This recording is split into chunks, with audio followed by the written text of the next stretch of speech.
Ang Mt. Gox na dating pinakamalaking Bitcoin exchange sa buong mundo ay nagsimula ng magbayad ng bilyong-bilyong dolyar na Bitcoin sa utang sa mga customer nito. Ngunit ang deadline para matapos ang prosesong ito ay na-delay na naman at ang presyo ni Bitcoin ay patuloy na tumataas mula noon. Yan po ang siyang ating pag-uusapan sa video na ito. Pero bago po tayo magpatuloy, ay nais ko lamang po munang bigyang linaw ang aking disclaimer kung saan ang nilalaman po ng video na ito ay hindi po ito isang financial advice. For education and information purposes lamang po ang layunin nito.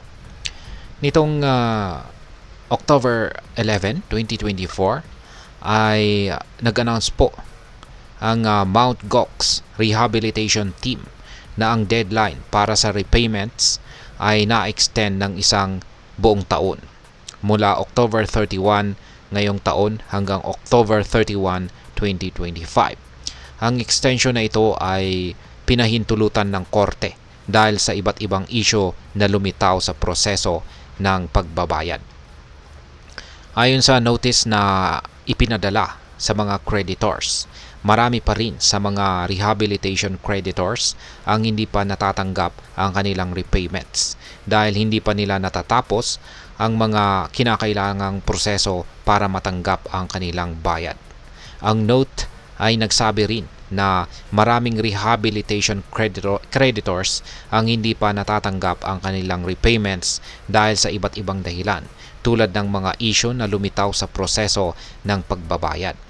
Dahil dito ang mga investors ay maaring mag-interpret na ang bagong repayment schedule ay bullish o positibo para sa market.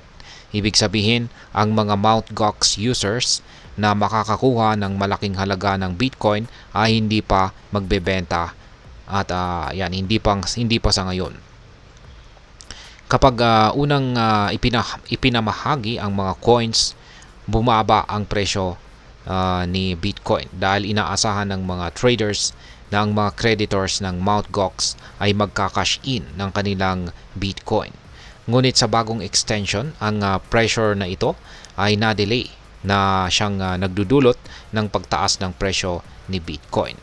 Sa kasalukuyan, ang presyo ni Bitcoin ay bumalik po sa higit $62,200.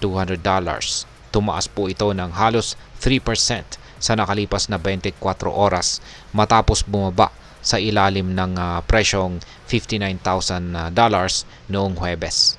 Ang mga traders ay maaari pong tumutugon sa ideya na ang delay sa Mt. Gox repayments ay maaring magdulot ng mas kaunting sell pressure sa market dahil ang bilyong-bilyong dolyar na halaga ng Bitcoin ay hindi pa mapupunta sa mga users na maaring magbenta at mag-cash out.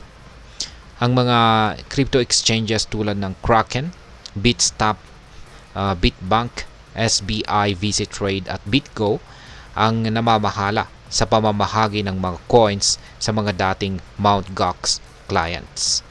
Noong July, inanunsyo ng Bitstamp at Kraken na nagsimula na silang ipamahagi ang mga digital assets. Ngunit hindi pa malinaw kung gaano karaming crypto ang naibalik na sa ngayon. Ang sitwasyong ito ay nagdudulot po ng iba't ibang reaksyon mula sa mga investors at traders.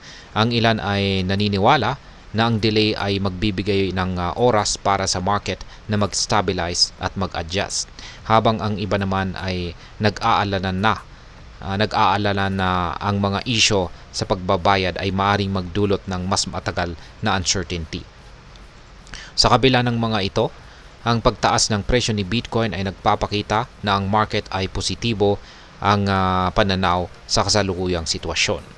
Ang delay po sa repayments ay nagbibigay ng pagkakataon para sa market na huminga at maghanda para sa mga susunod na hakbang.